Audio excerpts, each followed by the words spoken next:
கரூர் கூட்ட நெரிசல் உயிரிழப்பு தொடர்பான விசாரணைக்கு டெல்லி சிபிஐ தலைமை அலுவலகத்துல தாவேகா நிர்வாகிகள் புஷி ஆனந்த் உள்ளிட்டோர் ஆஜராகி இருக்காங்க.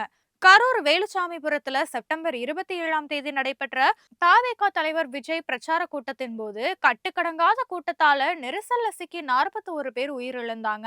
இந்த வழக்கு தொடர்பாக விசாரித்து வரும் சிபிஐ அதிகாரிகள், தாவேகா நிர்வாகிகள், கரூர் ஆட்சியர், காவல்துறை உயர் அதிகாரிகள், பலியானவர்களுடைய குடும்பத்தினர், காயமடைந்தவர்கள்னு பல்வேறு தரப்புகிட்டையும் விசாரணை நடத்தியிருக்காங்க.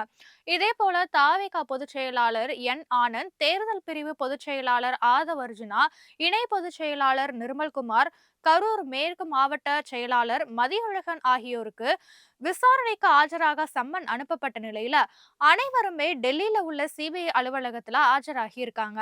கரூர் மாவட்ட காவல் கண்காணிப்பாளர் K Jose Thangaiya, ADSP Prem Anandan, DSP V Selvaraj, Karur நகர காவல் ஆய்வாளர் ஜி மணிவண்ணன் ஆகியோரும் விசாரணைக்கு ஆஜராக சிபிஐ தரப்புல சம்மன் அனுப்பப்பட்டது.